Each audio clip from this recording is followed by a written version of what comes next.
Je suis conteuse. Ouais, je sais, c'est bizarre. J'ai pas de feu de cheminée, pas de barbe blanche, pas de sabots.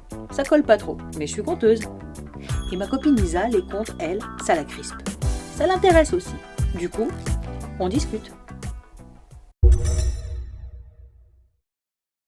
Un soir, Isa est arrivée chez moi avec un air hyper sérieux et elle a déclaré « Écoute Karine, je me suis renseignée, j'ai lu, et je pense qu'il faut protéger nos enfants des contes merveilleux, c'est beaucoup trop violent. »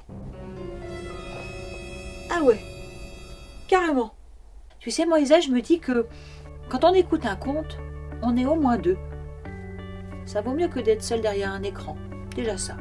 Et puis, il n'y a jamais d'image imposée. Et la violence, elle prend une forme poétique et symbolique. Ça protège. Pas de risque de trauma. Au contraire, même ça soulage. Enfin, tu sais bien, Isa, que les enfants vivent pas dans ce monde gnangnan plein de paillettes et de bons sentiments. Oui, d'accord, mais entre Charlotte aux fraises et la petite fille qui mange sa grand-mère, franchement, il y a peut-être un juste milieu à trouver, non, Karine? Non, parce que même moi, en tant qu'adulte, je trouve ça violent.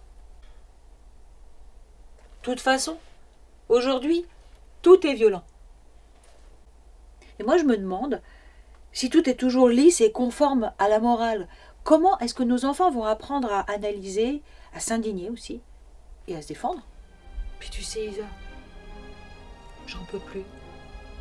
J'en peux plus de cette culture de la pensée positive, de la bienveillance obligatoire, donc hypocrite, qui prétend et qui voudrait même éradiquer toute forme d'agressivité et gérer les émotions dites négatives avec de la morale habillée de sagesse orientale, mal digérée. Et enfin, Isa, t'es d'accord avec moi? Les émotions, ça se gère pas, c'est pas un compte en banque. Ça s'éprouve, ça se parle, ça se traverse. Et puis à la fin, ça n'existe pas, les émotions négatives. C'est vrai, quoi.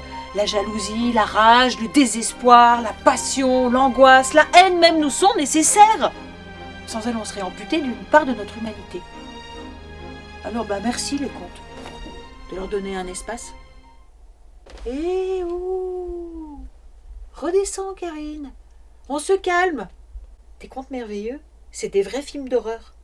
Les personnages sont battus, trahis, séquestrés, ensorcelés, dévorés, empoisonnés, enlevés, abandonnés, maudits. Un vrai cauchemar.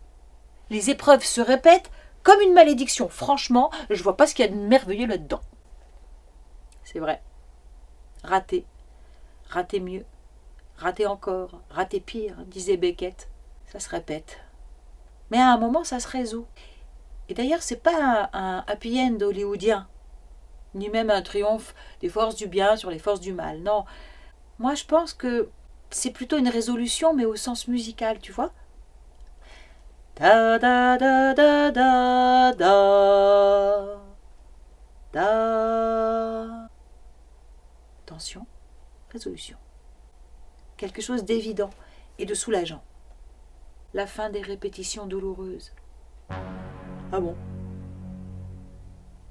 C'est ça pour toi le merveilleux, Karine?